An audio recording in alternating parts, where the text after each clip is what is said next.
Messieurs les présidents, mesdames et messieurs les ordinaux, chers consoeurs, chers confrères, merci. Merci pour l'immense honneur que vous me faites de vous accueillir, de m'accueillir parmi vous et de me permettre de vous présenter les préparations magistrales et tout ce qui tourne autour de la préparation en France. J'ai deux interventions. La première donc sur les BPP et la sous-traitance en France, pour vous expliquer un petit peu ce qu'on réalise nous en France, et puis après je vous parlerai de la pharmacie. Juste en introduction, j'ai toujours l'habitude de revenir sur l'intérêt de la préparation. J'entends régulièrement qu'on fait de moins en moins de préparation, que c'est un peu un métier désuet, que c'est un peu le passé. Je m'inscris toujours en faux sur cette idée, toujours, parce que je pense que la préparation est un vrai métier d'avenir. Aujourd'hui, on arrive à le montrer régulièrement à plusieurs moments. Je vais vous donner quelques exemples. Évidemment, l'industrie pharmaceutique est de plus en plus présente. La préparation n'est pas pour remplacer l'industrie pharmaceutique. Les normes industrielles, les produits qu'ils peuvent avoir sont évidemment sans commune mesure avec la production qu'on peut avoir en officine. Le but n'est pas d'aller remplacer l'industrie, le but est d'être un complément. Et pour ça, la préparation magistrale, la préparation officinale, la préparation hospitalière, c'est un vrai atout. La petite fille de 4 ans qui a des problèmes cardiaques, aujourd'hui, à qui on doit donner un bêta-bloquant par exemple. Les doses ne sont pas adaptées par l'industrie pharmaceutique. Jamais elles ne le seront. Ils ne feront jamais d'études sur 20, 30, 40 cas dans un pays. La seule solution, si on parle de pharmacie, si on parle de santé publique, la seule solution, c'est la préparation magistrale. Les ruptures de médicaments en France, en Europe, j'imagine que chez vous, c'est la même chose. Il y a de plus en plus de ruptures. En ce moment, en France, on a une rupture sur les SRO, les solutés de réhydratation orale. Tous les pharmaciens français peuvent faire des préparations, c'est des préparations très simples. Combien d'enfants n'ont pas été hospitalisés parce qu'un pharmacien officinal ou un pharmacien hospitalier a réalisé les préparations? Combien de personnes ont pu avoir un traitement en 2019 on avait une grosse rupture sur les corticoïdes. Les pharmaciens ont pu produire. Vous avez peut-être, on en parlera si on a le temps, les ruptures sur les solutions hydroalcooliques. En France, la moitié des pharmaciens français, pendant la crise Covid, ont pu fabriquer de la solution hydroalcoolique selon les formules de l'OMS. C'était la seule production nationale. Les pharmaciens n'auraient pas été présents. Je pense que la crise Covid en France ne se serait pas passée comme elle s'est passée. À l'époque, les gestes barrières, c'était donc le masque et la solution hydroalcoolique. Les masques, il n'y en avait pas. On n'en avait pas en France. Et la solution hydroalcoolique, il n'y en avait pas non plus. Donc c'est le pharmacien d'officine, hospitalier, et même les facultés qui ont produit la solution hydroalcoolique en France. Et le meilleur exemple, et le dernier avant de passer aux présentations, c'est la pénurie de curares. Vous savez, pendant la pandémie, il y a énormément de gens qui sont en réanimation, donc ils sont intubés, il faut les curariser en permanence. Sauf que les productions mondiales de curares ont été totalement dépassées, parce que tout le monde avait besoin de curares à ce moment-là. En France, sous le contrôle de l'ANSM, évidemment, il y a des pharmaciens hospitaliers qui ont produit des ampoules de curares, sous forme de préparation hospitalière. C'est pareil, on a évité des dizaines de morts grâce à la préparation. Donc c'est quelques points pour vous dire, on ne peut pas dire que la préparation magistrale n'est pas un médicament d'avenir. En tout cas, moi je pense que c'est une chance inestimable pour le pharmacien. Pour le pharmacien dans son travail, dans sa reconnaissance auprès des autorités, et au-delà de ça, dans sa reconnaissance auprès des populations. Parce que quand vous venez aujourd'hui en France dans une pharmacie, tout le monde a trouvé que le pharmacien français a fait le job pendant la pandémie. Et ça, sur le masque, la vaccination, les tests antigéniques, la solution hydroalcoolique et les curares, sur ces 5 points où le pharmacien a été présent, il y en a 2 qui touchent directement la préparation. Voilà. Donc vous avez compris que la préparation pour moi un intérêt qui est très important dans ma vie, puisque c'est ma vie, en fait, je fais que de la préparation magistrale en sous-traitance. Et donc, je vais essayer de vous exposer un petit peu maintenant tout ce qu'on a fait. Alors, la première présentation concerne les BPP et les notions de sous-traitance. Je vous ai rappelé ici les définitions. En fait, on a en gros 3 préparations différentes en France, la préparation magistrale, la préparation officinale et la préparation hospitalière. C'est le code, c'est l'article L5121-1 du Code de la santé publique. La première définition, c'est donc la préparation magistrale. Je vous ai mis en rouge les points importants. Il faut une prescription médicale, donc c'est-à-dire qu'une préparation magistrale, il y a forcément une ordonnance d'un médecin. Il faut qu'il y ait un malade déterminé. On sait à qui on va adresser cette préparation.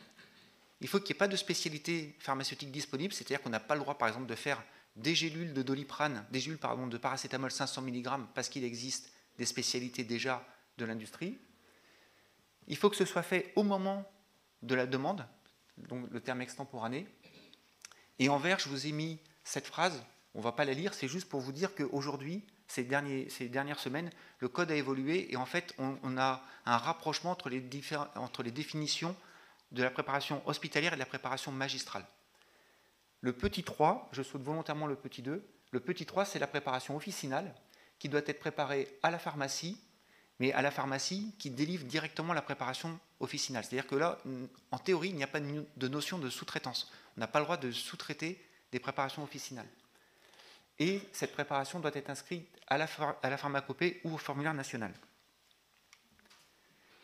Et je vous mets maintenant le petit 2, c'est la préparation hospitalière. Là, ce qui est important, c'est pareil, pas de spécialité pharmaceutique adaptée ou disponible.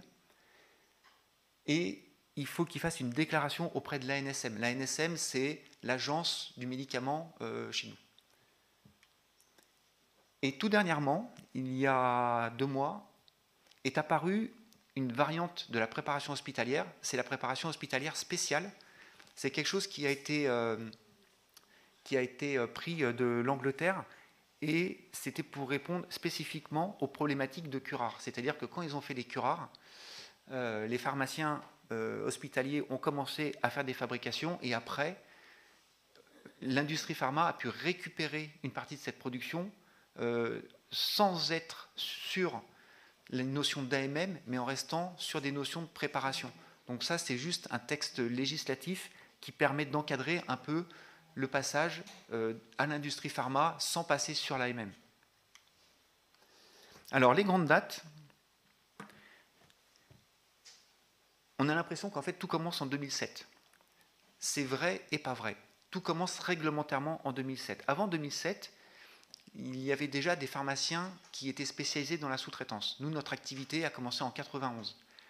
On n'avait pas de texte opposable, on n'avait pas de cadre législatif. Le Code de la santé publique ne prévoyait pas la sous-traitance de préparation, mais ne l'interdisait pas. Donc, en fait, il faut toujours se poser la question, c'est qu'est-ce qui interdit de le faire ? Le droit en France, c'est comme ça, pas surtout, mais globalement, c'est ça. Tout ce qui n'est pas interdit est autorisé. Fabriquer une préparation, une pharmacie a le droit de le faire. Vendre une préparation, vendre un médicament à un autre confrère, est-ce qu'en Tunisie, vous avez le droit de vendre une boîte de médicaments à un autre pharmacien en dépannage? Je parle à l'unité. Globalement, en France, il n'y a rien qui l'interdit. Donc, vous avez le droit de fabriquer, vous avez le droit de vendre à un pharmacien. Rien, juridiquement, n'interdit la sous-traitance entre pharmaciens. Si vous répondez oui à ces 2 questions en Tunisie, a priori, pour moi, je ne suis pas juriste, donc je ne connais pas l'intégralité de vos lois, mais il n'y a pas d'interdiction de sous-traitance en Tunisie. C'est juste qu'elle n'est pas encadrée. Et le fait qu'elle ne soit pas encadrée ne veut pas dire qu'elle soit interdite. Nous, tout commence en 2007. Pourquoi ? Parce que, comme bien souvent, et les bonnes pratiques de 2022, je ne sais pas comment est-ce qu'on doit les appeler, est-ce qu'on doit les appeler 2016, 2017, 2000, enfin chaque année, puisqu'en fait ça fait plusieurs années qu'elles durent, tout ce qui... nos bonnes pratiques sont basées sur des accidents. En 2000, c'est-à-dire l'accident des gélules de thyroïde, vous avez peut-être entendu parler de ça, un pharmacien thyroïdienne et s'était trompé d'un facteur 1000. C'est-à-dire, au lieu de mettre des microgrammes, il avait mis des milligrammes de thyroxine. En France, il y avait eu une vingtaine de personnes en réanimation et il y avait eu des décès. Et ça, c'était au mois d'avril. Et au mois de janvier, il y avait eu un rapport de l'IGAS qui déjà disait il faut revoir les préparations. Je vous en parlerai un tout peu plus tard, mais il faut savoir qu'en fait, les bonnes pratiques de sortie en France, suite à cet accident surtout, c'est ça qui a déclenché les choses. Ensuite, vous avez la circulaire de l'ACDAM en 2008 qui, elle, précisait les modalités de remboursement, puisque jusque-là, toutes les préparations étaient remboursées. Aujourd'hui, pour qu'une préparation soit remboursée en France, il faut qu'il y ait un intérêt thérapeutique et que le médecin s'engage sur le remboursement de cette préparation. Ensuite, vous avez le décret du 22 octobre 2009.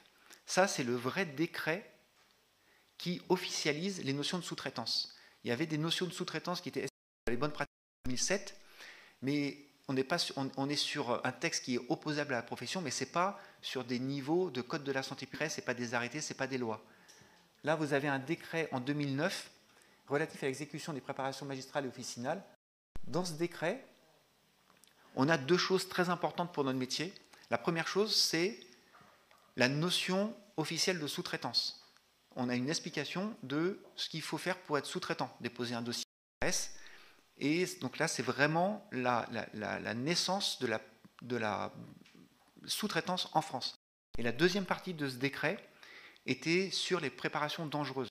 Et là, il y a eu un gros couac au niveau du ministère, puisqu'il fallait également demander des autorisations spéciales quand on faisait des préparations considérées comme dangereuses, mais ils s'étaient trompés dans la rédaction du texte. En fait, ils avaient mis comme dangereux, à l'époque, on avait 9 catégories de produits dangereux, les produits irritants, les produits nocifs, les produits CMR, enfin, il y a les produits inflammables.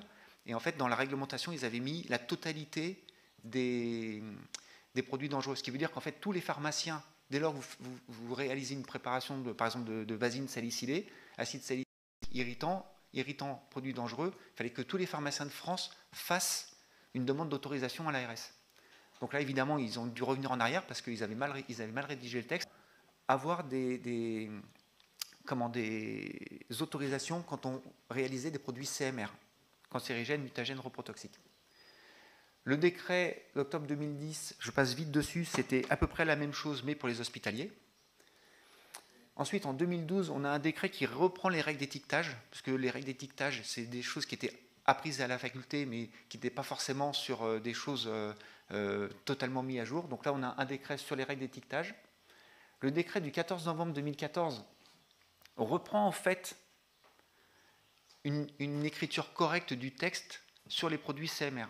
C'est ce que je vous ai dit avant. Et vous voyez, il a fallu 2009, 2014, il a fallu 5 ans pour que le ministère français sorte un décret, un arrêté pour le coup, conforme à ce qu'il voulait vraiment faire.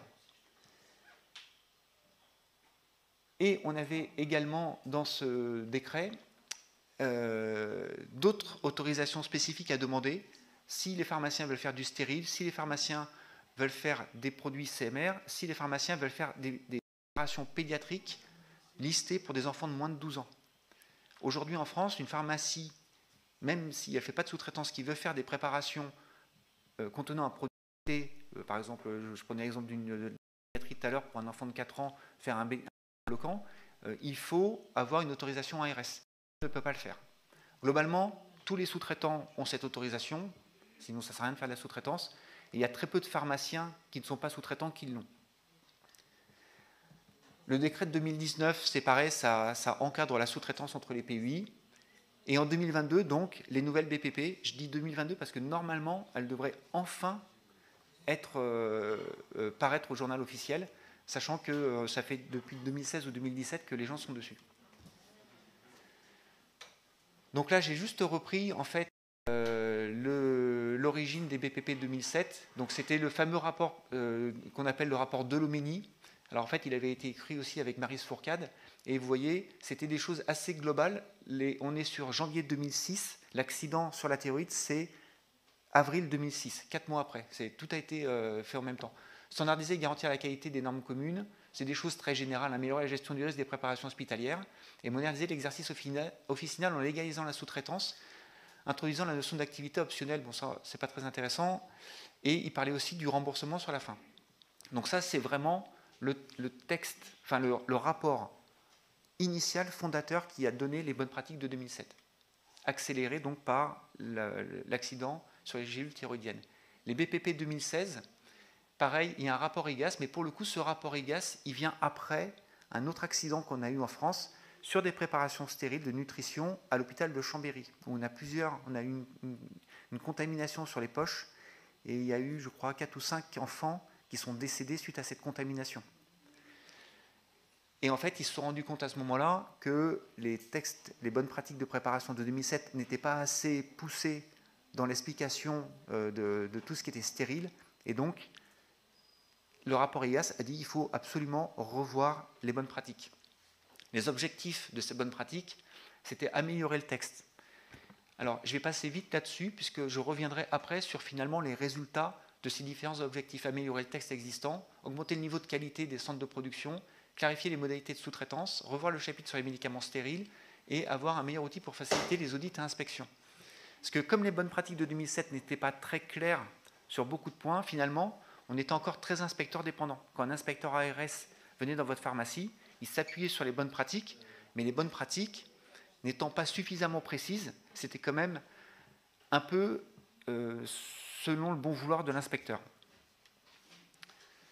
Alors, au niveau de la NSM, ils sont appuyés sur plusieurs guides. Le plus intéressant, je pense, alors sur les BPF, qui sont en fait les BPP, mais pour l'industrie pharma, qui est quand même quelque chose de très très contraignant, surtout en termes de locaux, de nettoyage, des choses comme ça. Sur la norme ISO, puisque maintenant de plus en plus de pharmaciens sont normés ISO. Sur les pharmacopées, évidemment, mais surtout sur les travaux du Conseil de l'Europe. Ça a introduit une notion que moi je trouve fondamentale dans les bonnes pratiques, c'est la notion d'analyse de risque. C'est-à-dire que globalement, les bonnes pratiques 2022 permettent aux pharmaciens, donnent aux pharmaciens, à partir du moment où il a fait son analyse de risque et qu'il est capable de justifier le pourquoi des choses qu'il entreprend. On n'a pas un texte qui dit « faut faire ça, faut faire ça, faut faire ça ». Alors évidemment, sur plein de sujets, c'est très descriptif, mais en tout cas, il donne aux pharmaciens une vraie liberté, et ça, c'est les travaux du Conseil de l'Europe. Globalement, ça c'est une diapo que j'ai pris des présentations. Il faut savoir que ce qui s'est passé, c'est que dès que le rapport de l'IGAS concernant l'accident à Chambéry est sorti, la NSM s'est mise tout de suite au travail et a rédigé elle-même les bonnes pratiques. Et après, une fois que ces bonnes pratiques ont été rédigées, ils ont créé ce qu'on appelle un CSST. Le CSST, je reviendrai après sur le CSST. Le CSST, c'est un comité scientifique spécialisé temporaire. Et ce qui est juste une correction de texte que la NSM nous avait présenté.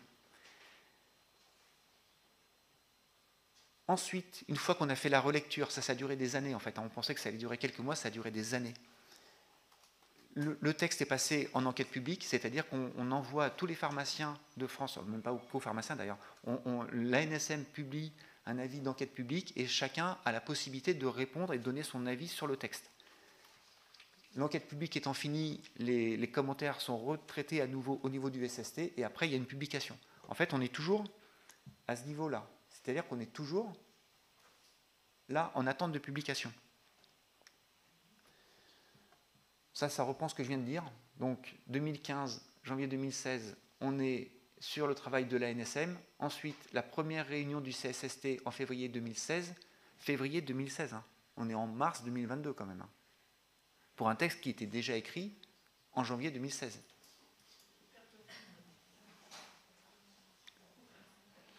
Les membres du CSST, donc on a évidemment les gens de la NSM, Valérie Salomon qui est la directrice de ce projet. Les pharmaciens inspecteurs, en fait, vous voyez, c'est un CSST qui prend toutes les professions, enfin toutes les subtilités de la profession. C'est-à-dire qu'on a les gens de la NSM, on a les gens de l'ARS. La NSM, c'est les gens qui vont gérer l'industrie pharma et qui vont gérer les textes. Ils ont donné dérogation d'inspection à l'ARS. Les inspecteurs qui nous inspectent ne sont pas des inspecteurs ANSM, mais sont des inspecteurs ARS. Alors, pour le pharmacien d'officine, ça reste le ministère en général, mais c'est deux structures qui sont totalement différentes. Pardon, hop. On a des universitaires. Il y a 2 professeurs qui sont membres du CSST. On a des hospitaliers. Là, il y a 3 hospitaliers, presque 4, parce qu'en fait, Sylvie Croce-Mancier est à la fois universitaire et à la fois hospitalière. Sylvie Croce-Mancier, elle avait mis au point quand même, pendant la crise Covid, mais on n'en a pas eu besoin, des ampoules de propofol. Le propofol, c'est une émulsion lipidique, c'est excessivement compliqué à faire galéniquement. Elle avait quand même réussi à mettre au point la forme galénique du propofol. On a 3 officinaux. Et puis, quand il y a des sujets trop compliqués, trop complexes, par exemple les produits radiopharmaceutiques, bon, les produits radiopharmaceutiques, j'en ai jamais fait de ma vie, j'en ferai jamais, on faisait appel à des gens externes uniquement sur quelques sessions du CSST. Alors, on a changé le sommaire. En fait, le sommaire 2022 se colle surtout au sommaire des BPF. Ils ont voulu faire un copier-coller des BPF. Voilà. Ce qui est plus intéressant, c'est que on a, vous voyez par exemple ici au chapitre 6, on a un chapitre spécifique pour les préparations stériles, on a un chapitre spécifique pour les préparations contenant des produits dangereux, mais tout ça a été noyé dans le texte. Donc vous voyez, il y avait par exemple à ces niveaux-là des clartés. On a un texte avec des chapitres qui reprennent les médicaments stériles. Donc ce qui reprend le chapitre 6 des médicaments stériles, est-ce que le médicament stérile ne s'applique qu'au chapitre 6 ou est-ce que les contrôles, par exemple, du chapitre 2 doivent être intégrés dans le chapitre 6 ? À partir du moment où c'est un chapitre différent, la question peut être posée. Donc en fait, on a réglé le problème. On a fait des choses communes de 1 à 9. Ça, c'est valable pour toutes les préparations. Et on a rajouté des lignes directrices. C'est-à-dire que les lignes directrices sont spécifiques, par exemple, aux médicaments stériles, mais tous les chapitres des bonnes pratiques sont opposables aux stériles. Je ne sais pas si c'est très clair ce que je dis. Nous, ce qui nous intéresse en tant qu'officinaux, c'est surtout la LD2, puisque là, c'est les médicaments qui contiennent des substances pouvant présenter des risques pour la santé et l'environnement. Donc, c'est-à-dire que chaque fois que vous allez utiliser des produits, même s'ils sont irritants, là, il faut faire une analyse de risque. Et moi, c'est ça que j'aime beaucoup dans ces bonnes pratiques, c'est on ne peut pas dire à un pharmacien, si tu fabriques une vasine salicylée, il te faut une hotte, par exemple. Ou il te faut porter des masques, systématiquement. En fait, il faut se poser la question, dans sa pharmacie, je vais utiliser de l'acide salicylique, quelles sont les mesures de protection que je dois mettre en place? Parce que ce n'est pas la même chose de faire une préparation de vasine salicylée à 1% une fois par an, que de faire tous les jours une poudre composée avec 50% d'acide salicylique. Si vous voulez, les notions de fréquence, de quantité, de mesure de protection que vous mettez, tout ça fait que un pharmacien qui va faire une vasine salicylée une fois par an n'a pas besoin d'avoir des hottes. Moi, on fait des vasines salicylées à 50%, 10 fois par jour, 20 fois par jour. La contamination du personnel n'est pas du tout la même. Donc les mesures de protection à mettre en place ne sont pas du tout les mêmes. Et là, on ne nous dit pas, il faut faire comme ci, comme ça. On nous dit, c'est vous, pharmaciens, qui devez faire votre analyse de risque et mettre en place les mesures de protection adaptées. Et ça, je trouve que pour notre métier à nous, c'est très valorisant. Parce que finalement, ça montre que quelque part, le ministère nous fait confiance. Alors évidemment, la contrepartie de ça, c'est que le jour où vous avez une inspection ARS et que votre analyse de risque n'est pas fondée, c'est un vrai débat avec l'inspecteur. Mais en tout cas, ça responsabilise énormément le pharmacien. Les 4 annexes, c'était des choses prévues au départ et elles n'ont pas été toutes faites. Alors, il y a eu une enquête publique qui a été menée sur les 9 premiers paragraphes et puis les 2 lignes directrices. On a eu énormément d'inscriptions. C'est-à-dire que là, vous voyez un chiffre, 613. 613, ça peut paraître beaucoup, pas beaucoup. Il y a 22 000 officines en France, donc 613 sur 22 000, ça doit faire 3%, peut-être, quelque chose comme ça. En fait, c'est énorme. Quand l'ANSM publie sur son site une enquête publique, en général, ils ont entre 5 et 20 commentaires. Et nous, au niveau de la profession, alors vous voyez qu'il y a énormément en fait, d'officinaux qui ont répondu. Il y a quelques PUI, enfin beaucoup de PUI, mais évidemment, eux, c'est leur métier. Les administrations, c'était des choses techniques. Il y avait beaucoup d'autres personnes qui avaient répondu. Et donc, au final, on a 252 commentaires qui ont été discutés en enquête publique. Et ça, c'est parce qu'en fait, on a fait un très très gros travail de lobby, on peut appeler ça comme ça, hein, auprès de nos confrères pharmaciens. On a énormément discuté auprès des pharmaciens en disant tel point des bonnes pratiques ne va pas, parce que dans la profession, ça va poser problème. Et donc, on a vraiment mobilisé la profession avec les 2 grosses associations qu'on a en France sur les préparations. Alors, c'est des grosses associations, mais ça ne regroupe jamais que 20 à 30 personnes, hein, puisque les sous-traitants en France, c'est entre 40 et 50 pharmaciens qui ont demandé l'autorisation de sous-traitance, officinaux. Donc, c'est quand même un métier de niche, hein. Mais en tout cas, on a été capable d'influer beaucoup les bonnes pratiques et d'écrire quand même des choses qui n'étaient pas au départ dans le texte, et on a réussi à vraiment faire passer des choses. Et en fait, on se bat beaucoup. Par exemple, là, dernièrement, l'ANSM a fini par inscrire au formulaire national des préparations d'aromathérapie. Aujourd'hui, un pharmacien n'a pas le droit de faire de préparation d'aromathérapie en préparation officinale, parce que ces formules ne sont pas inscrites au formulaire national. Et ça, si vous voulez, c'est des combats qu'on mène depuis très très très longtemps, et au fur et à mesure, on arrive quand même à obtenir gain de cause sur des choses comme ça. Parce qu'il y a encore une dizaine d'années, quelque chose qui était totalement invraisemblable, les pharmaciens n'avaient pas le droit de faire de mélange de plantes. En France, vous avez 141 ou 149 plantes libérées, c'est-à-dire que n'importe qui peut vendre ces plantes. Le boucher, le garagiste peut vendre des plantes et des mélanges de plantes. Le pharmacien, comme le mélange de plantes n'était pas inscrit au formulaire national, n'avait pas le droit de vendre des mélanges de plantes libérées. Il pouvait vendre des plantes en vrac, il pouvait vendre des mélanges de plantes faits par l'industrie pharma, mais il n'avait pas le droit, lui, dans son préparatoire, de mélanger Passiflore valériane, par exemple. Il n'avait pas le droit. Alors que le garagiste avait le droit de le faire. Et on a réussi quand même, à force, à inscrire des monographies au formulaire national pour arriver à les faire en préparation. Et alors, je vais peut-être dire une bêtise, n'hésitez pas à me le dire. Je crois qu'en Tunisie, vous vous référez aussi au formulaire national français pour les préparations officinales. Pas officiellement ?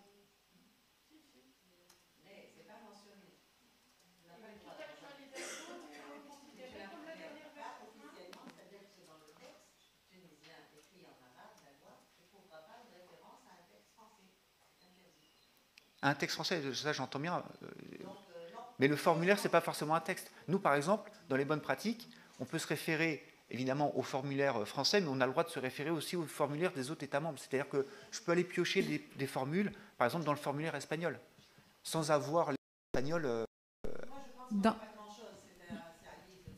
Juste pour rebondir, à ma connaissance, pour avoir relu récemment la loi, en fait, dans la définition de la préparation magistrale ou officinale, c'est inscrit pharmacopée. Après, on ne va pas préciser quelle pharmacopée, mais c'est la pharmacopée. Donc, ça peut être l'américaine, la française, ouais, ou autre.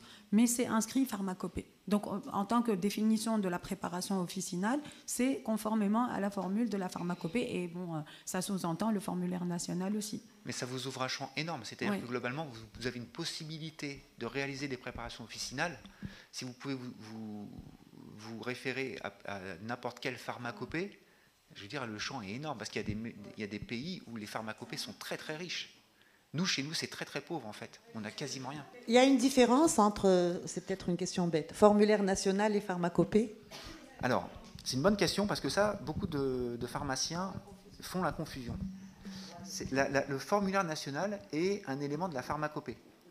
C'est-à-dire que le formulaire national, il est explicitement prévu pour recueillir des formules de préparation que le pharmacien d'officine peut aller faire en conseil. Mais en fait, on retrouve dans la pharmacopée, à quelques endroits, on essaie de les enlever, mais on retrouve dans la pharmacopée des endroits où il y a aussi des formules qui devraient être logiquement dans le formulaire national, mais qui sont encore dans des monographies de pharmacopée. Et donc, pourquoi est-ce que dans la définition de la préparation officinale, on parle pharmacopée et formulaire national? C'est parce qu'il reste encore quelques formules qui sont inscrites à la pharmacopée. Mais en théorie, ça devrait être uniquement inscrit au formulaire national. C'est juste parce qu'ils n'ont pas fait le boulot jusqu'au bout, en fait.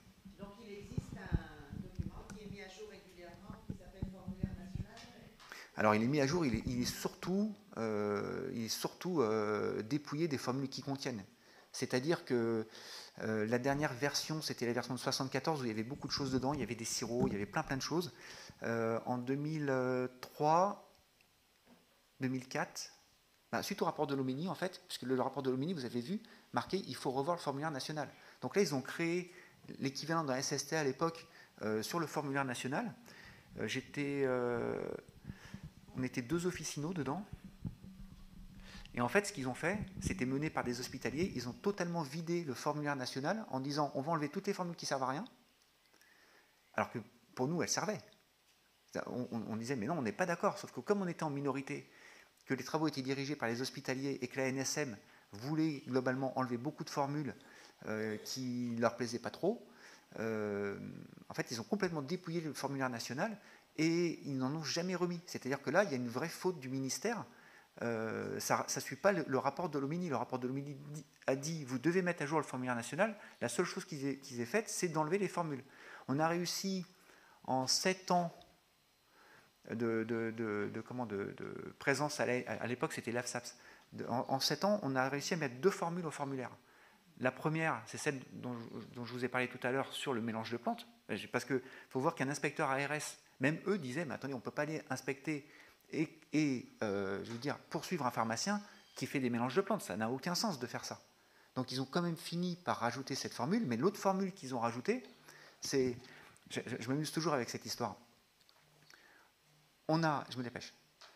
On a inscrit les solutions intracamérulaires de céfuroxime sodique. Alors déjà, intracamérulaire, moi je ne savais pas ce que ça voulait dire. C'est des injections dans l'œil, c'est dans la prévention,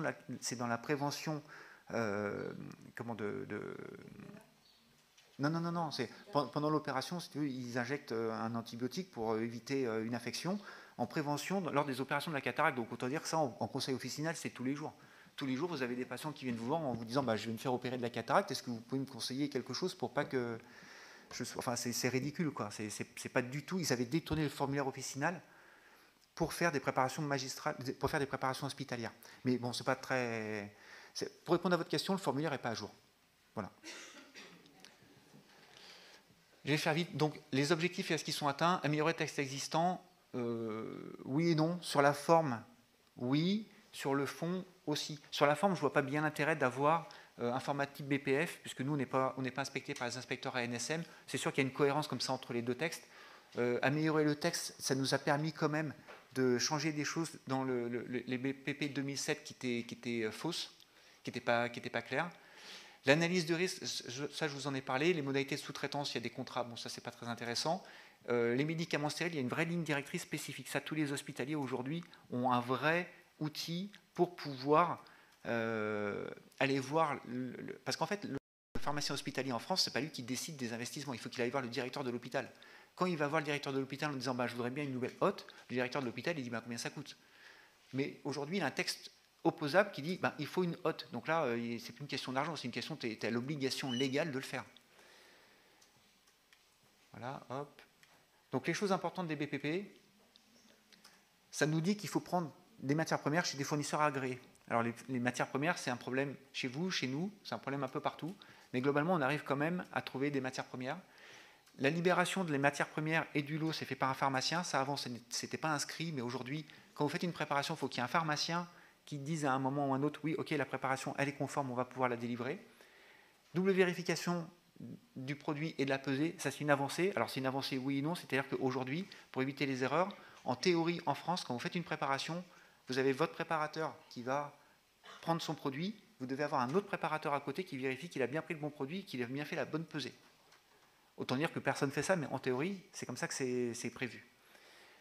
La plus grande autonomie des intervenants, je vous en ai parlé, et les lignes directrices qui sont beaucoup plus claires, ça évidemment c'est une vraie avancée. En moins, ils nous demandent dans les nouvelles bonnes pratiques d'avoir beaucoup de papier. C'est-à-dire que quand vous faites une préparation, vous allez faire des jus de sodium bicarbonate, vous devez remplir un dossier sur la pertinence de faire des jus de sodium bicarbonate. Donc c'est très chronophage en termes de documents à remplir. Mais ça, nous, on a créé les documents pour tous les pharmaciens. Je vous les montrerai, c'est accessible. Donc vous pouvez aussi, éventuellement, de Tunisie, aller récupérer ces documents. Et moi, quelque chose qui me choque profondément, alors je suis en conflit d'intérêt là-dessus, puisque évidemment j'ai créé une société informatique, mais on n'impose toujours pas l'informatique. Et ça, pour moi, je trouve ça totalement invraisemblable. Parce que dire il faut qu'il y ait 2 personnes qui fassent la préparation ensemble pour vérifier, déjà, on sait très bien que ce ne sera jamais fait. Et en plus, quand vous avez une personne qui va faire quelque chose, elle a un risque d'erreur. Par exemple, ce risque d'erreur, il est de 1% de ne pas prendre le bon produit. Quand vous avez 2 personnes, vous avez toujours un risque d'erreur. Et ce n'est pas 1% fois 1%. En fait, quand vous avez 2 personnes, tout le monde croit en fait, que les uns et les autres se corrigent. Donc, on arrive quand même à baisser le taux d'erreur, mais ça ne va pas être 1% fois 1%, ça va peut-être être 2% fois 2%. On est quand même sur des possibilités de se tromper. Et d'ailleurs, on a eu des accidents en France où les gens se sont trompés, même avec double contrôle. Alors que l'informatique, si vous voulez, l'informatique, s'il doit peser 1 mg fois 30 gélules, ce sera toujours 30 mg. Il n'y aura jamais d'erreur. Mais ce n'est pas passé, ça. Je ne sais pas si vous avez des questions sur cette première présentation. Je me dépêche, non? Oui, ok. On fera les questions à la fin de la deuxième présentation.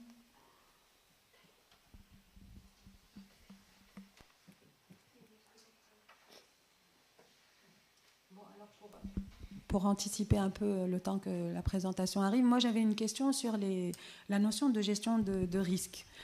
Parce que bon, tu l'as dit, après ça va être aussi au bon vouloir de l'inspecteur en termes d'interprétation. Oui. Est-ce que, en même temps, est-ce que vous avez été confronté dans votre exercice à cette problématique, dans le sens où vous avez évalué selon une logique de gestion de risque propre à votre activité et qu'un inspecteur n'a pas été d'accord, et derrière, qu'est-ce qui se passerait finalement ?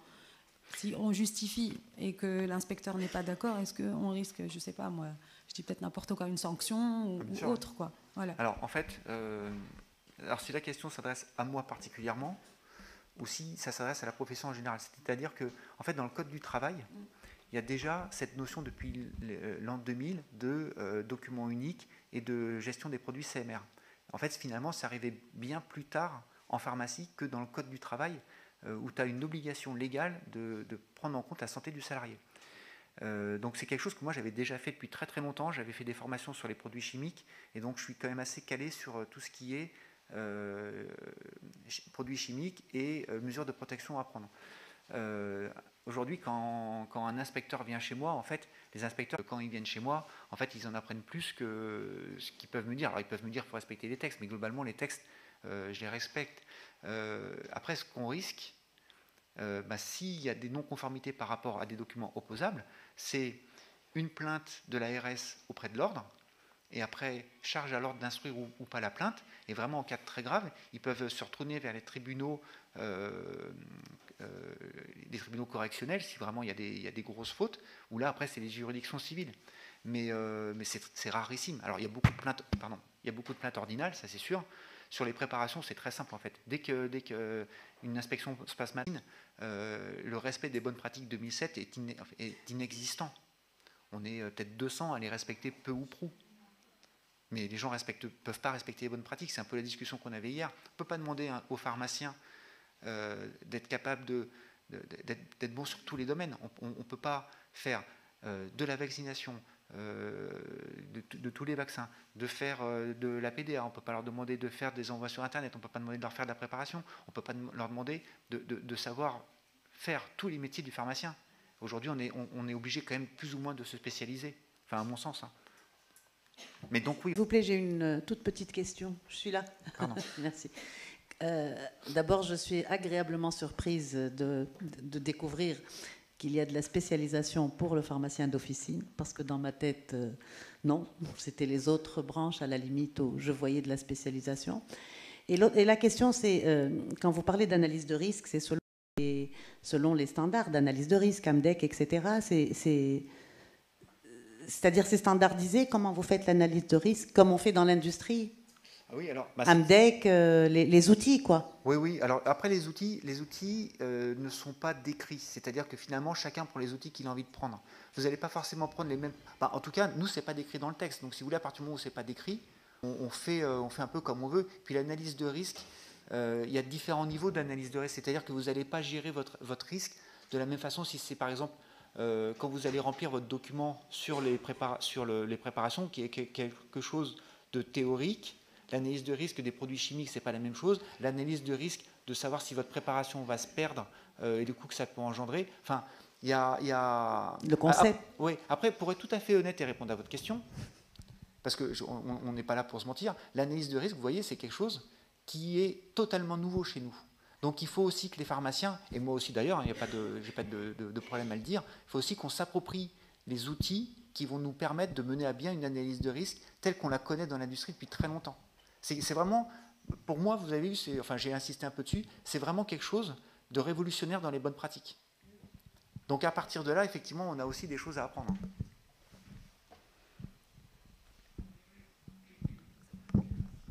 Merci. Merci beaucoup.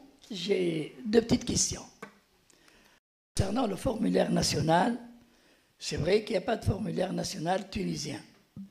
Et d'ailleurs, je me demande pourquoi on se réfère tout le temps au formulaire national français. Parce que c'est marqué national. Donc c'est sous-entendu, il appartient au pays là où il y a le formulaire. Et là, j'ai fait appel à Senda parce qu'il faudrait commencer quand même à travailler sur un formulaire national comme une pharmacopée nationale. Parce qu'il y a actuellement des pays arabes qui sont en train de travailler sur leur pharmacopée à eux. La deuxième question, c'est la responsabilité légale, point de vue loi. Est-ce qu'elle incombe lui qui sous-traite, c'est vous, c'est-à-dire la pharmacie Delpech, ou le pharmacien qui va dispenser? Et justement, concernant l'étiquetage, est-ce que la préparation doit porter l'étiquette de la pharmacie Delpech ou du pharmacien qui va dispenser? Voilà, je vous remercie. Merci, Monsieur le Président. Alors, la responsabilité, en fait, elle est décrite dans le contrat de sous-traitance. C'est-à-dire que globalement, vous mettez un peu ce que vous voulez dans le contrat de sous-traitance. C'est un contrat de gré à gré entre deux entités. Alors, on a des contrats types. Globalement, la norme veut que tout ce qui est étape de fabrication soit la responsabilité du sous-traitant. C'est-à-dire que si je fais des gélules de mélatonine et que dans mes gélules de mélatonine, ce n'est pas de la mélatonine, le confrère qui vend la boîte où il y a marqué mélatonine, il ne peut pas le savoir. Donc je suis obligé de prendre cette responsabilité. C'est évident. Par contre, s'il me commande des gélules de mélatonine, que je me trompe, que je lui envoie des gélules de phénobarbital, qui sont étiquetées phénobarbital, et qu'il vend cette préparation et qu'il y a un accident, ben, la responsabilité, elle va être à minima partagée. Et certainement un peu plus pour lui, parce qu'il aura eu un médicament qui sera marqué phénobarbital, et lui, il aura délivré en pensant donner mélatonine. Donc là, effectivement, moi, j'ai pu me tromper sur la fabrication, sur la retranscription. Il y a autant de réponses que de cas, et globalement, c'est ça. C'est si le pharmacien qui délivre aurait pu s'en rendre compte, ben, sa responsabilité, elle va être à minima engagée, voire totale. Si c'est des choses qu'il ne peut pas voir, ben, ça va être ma responsabilité à moi, mais ça me paraît assez normal. Et alors la question sur le formulaire national, ben, moi je vous encourage évidemment, si notre formulaire national était irréprochable, je vous dirais, ben, le travail est déjà fait, voilà. Mais honnêtement, chez nous, c'est une catastrophe le formulaire national. Que vous encourager à faire le vôtre, bien sûr, bien sûr. Et puis il y avait une autre question, excusez-moi, j'ai oublié la dernière. Ah oui, l'étiquetage. Alors, en fait, c'est les deux. En cas de sous-traitance, vous devez avoir le nom de la pharmacie qui délivre et le nom de la pharmacie qui fabrique. Donc, en fait, sur nos étiquettes, il y a à la fois pharmacie du marché et pharmacie d'Alpech. Très bien. Merci pour cette belle présentation. La spécialisation de l'officine, c'est un sujet qui me tient à cœur. D'ailleurs, hier, j'étais en train d'animer un workshop sur notamment cette notion de spécialisation de l'officine, et que j'espère verra le jour bientôt en Tunisie. Néanmoins, les questions qui reviennent souvent en parlant de la spécialisation de l'officine, dans ce cas en parlant des pharmacies spécialisées en préparation, du classique, ok. Mais qu'en est-il d'un pharmacien qui reçoit, je ne sais pas, je dirais une fois par mois, par exemple, une préparation magistrale basique. Selon ces décrets-là, est-ce que tous les pharmaciens qui font de temps à autre ces préparations magistrales devraient également avoir cette autorisation et inscrire leur pharmacie au niveau de la NSM? Non, non, les seuls cas où il faut donner une autorisation pour le pharmacien classique, c'est s'il fait des produits pédiatriques contenant une molécule listée pour les enfants de moins de 12 ans. Donc ça peut être relativement fréquent. Des produits stériles. Sinon, il n'y a pas d'autorisation à demander. Mais les bonnes pratiques sont applicables. Pardon? Mais les bonnes pratiques restent applicables. Ah oui, oui. En fait, les bonnes pratiques, si vous voulez, oui, les bonnes pratiques, de toute façon, sont applicables pour toutes les préparations. Pour toutes les préparations et toutes les structures. En fait, le principe des bonnes pratiques, c'est de dire, quand vous êtes un patient, que vous alliez chercher votre médicament à une pharmacie qui fabrique elle-même, à une pharmacie qui a fait sous-traiter, ou à l'hospitalier, la qualité de la préparation doit être la même. La qualité de la préparation ne dépend pas du régime juridique de la préparation.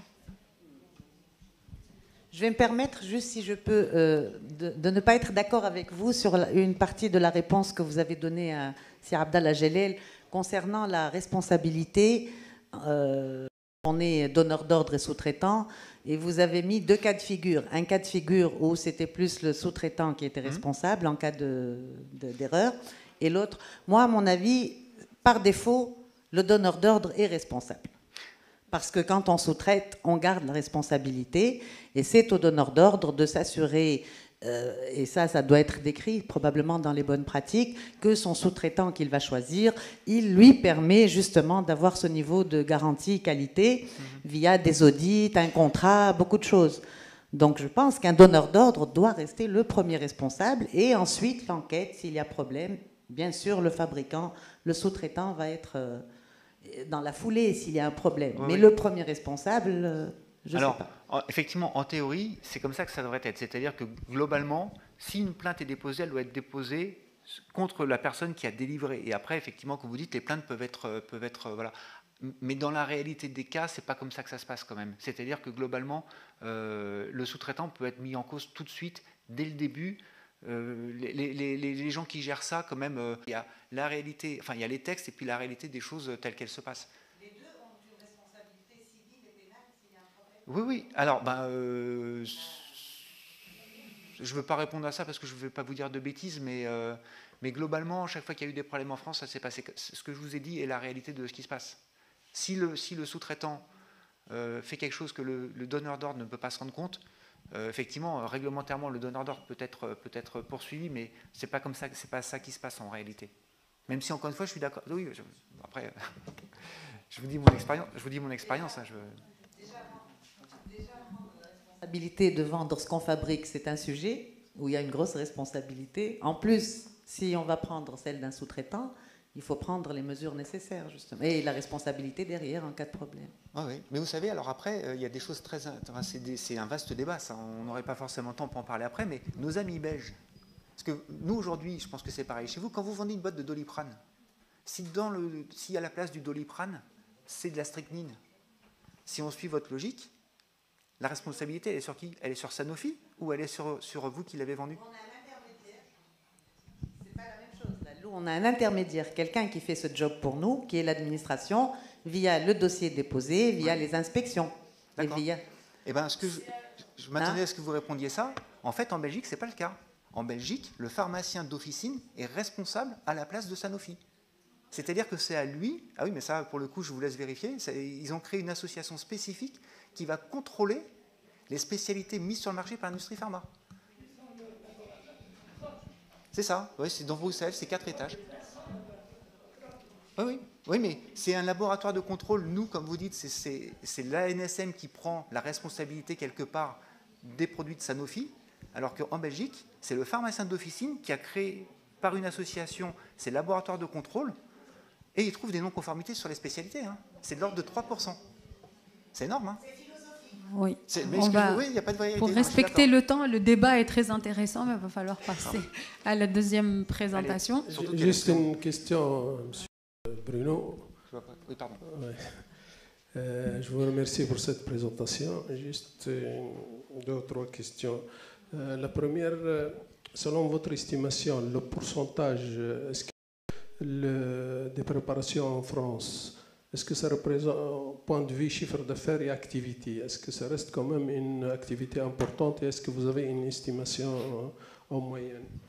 La deuxième question, c'est au niveau de la tarification. À l'époque, quand j'étais dans les années 70, il y avait une tarification nationale. Est-ce qu'elle c'est-à-dire la tarification, est-ce qu'elles sont tarifées homologuées ou bien c'est une tarification libre? La troisième question,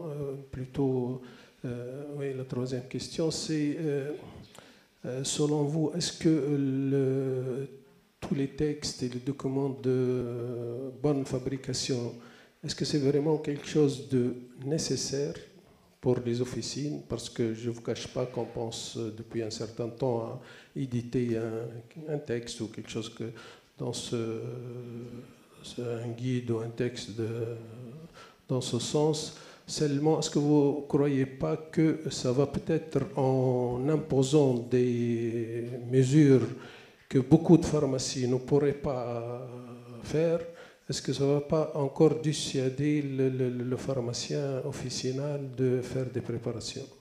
Et je vous remercie. Merci. Monsieur le Président, c'est ce que j'ai essayé de dire un peu tout à l'heure. Je pense que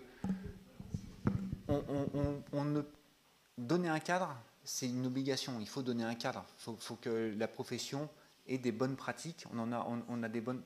Tout le secteur pharmaceutique a des bonnes pratiques, les bonnes pratiques de fabrication, de distribution. Avoir des bonnes pratiques de préparation, ça aide, ça encadre l'activité. Donc moi, je pense que ça, c'est quelque chose de nécessaire. Maintenant, il ne faut pas se voiler la face. On est tous surchargés par le travail qu'il y a en ce moment avec la crise et par des nouvelles missions qu'on nous donne. Je pense que le pharmacien ne peut pas, que 100% des pharmaciens ne peuvent pas suivre ces bonnes pratiques. C'est ce qu'on disait tout à l'heure, il faut que les gens se spécialisent. Il faut que ceux qui ont envie de le faire, le fassent, parce que finalement, les bonnes pratiques, elles ne sont pas très contraignantes. Il faut avoir des locaux qui soient adaptés. C'est-à-dire, le préparatoire, ce n'est pas l'endroit où on va boire le café et où on déballe les commandes. Donc, il faut avoir un peu de place, il faut avoir des locaux adaptés, mais il faut avoir l'envie surtout. C'est un métier qui est quand même, et sans doute dans l'art pharmaceutique, le plus risqué. C'est-à-dire, quand vous vendez une boîte de Doliprane, globalement, vous n'êtes pas responsable de ce qu'il y a dans les comprimés de Doliprane. Vous pouvez vous tromper, donner du 500 mg au lieu du 1 g, vous tromper dans les posologies, des choses comme ça. Mais si vous prenez du Daflon à la place du Doliprane, parce que c'est la boîte à côté, le patient, lui, il va se dire c'est pas la boîte que j'ai d'habitude. Alors que nous, la fabrication, c'est nous qui la faisons, les gens nous font totalement confiance. Totalement confiance. Donc, je pense qu'il serait utopique de croire, même si j'aimerais bien, mais ça reste une utopie de croire que tous les pharmaciens seraient capables de respecter les bonnes pratiques. Donc il faut que ceux qui veulent le faire le fassent et que ceux qui ne veulent pas le faire ne le fassent pas. Alors, délivrer, ça reste une obligation, parce que la préparation est un médicament, donc il faut qu'il délivre la préparation, ça c'est sûr. Mais je pense qu'il faut se dire, est-ce qu'on a envie de le faire, et si on veut le faire, on le fait bien. C'était la discussion d'hier, obliger quelqu'un à faire quelque chose, s'il n'a pas envie de le faire, il le fera mal. Voilà, c'est mon point de vue sur ce point-là. Vous me parliez de chiffres. Alors les chiffres, moi j'estime qu'on fait à peu près en France 15 000 préparations par jour. La moitié en sous-traitance, l'autre moitié fait par des pharmaciens d'officine. Quand on regarde les chiffres de la Sécu, ce n'est pas du tout en concordance. On est sur des ordres de remboursement Sécu, sachant que toutes les préparations sont loin d'être remboursées. On n'est pas du tout sur une majorité de préparations remboursées. On est sur à peu près 120 millions d'euros de remboursement. Là-dedans, je pense qu'ils mettent aussi beaucoup de préparations homéopathiques. C'est-à-dire Velleda, en l'occurrence, beaucoup, Boiron, font passer une partie de leur business, sont remboursés alors avant le déremboursement de l'homéopathie en France, évidemment, donc maintenant ça va changer, faisaient passer une partie des préparations. Et puis, on va aussi pas se mentir, je pense qu'il y a une partie des pharmaciens, vous savez, PMR, PMR, nous, c'est préparation magistrale remboursée, c'est la phrase magique qu'on met sur l'ordinateur, vous mettez PMR, c'est remboursé, et vous mettez le prix que vous voulez. C'est quand même assez incroyable. Aujourd'hui, le pharmacien veut faire passer quelque chose remboursé, il met PMR. Alors, et puis des fois, ils mettent PMR sur des choses où ils ne devraient pas mettre PMR. Et aujourd'hui, les chiffres sont complètement faussés parce que tout ce qui est test antigénique, vaccin, enfin surtout test antigénique, tous les pharmaciens de France en fait, mettent ça sur PMR. Donc là, on est sur des milliards et des milliards d'euros sur cette ligne. Donc aujourd'hui, on ne sait plus du tout le taux de la préparation dans le remboursement. Mais je vous dis, c'est à peu près 15 000 préparations par jour en France. Quelque chose comme ça. Et quant à la tarification, là c'est pareil, c'est quelque chose d'assez invraisemblable quand on le dit. Tout le monde pense au TAREX.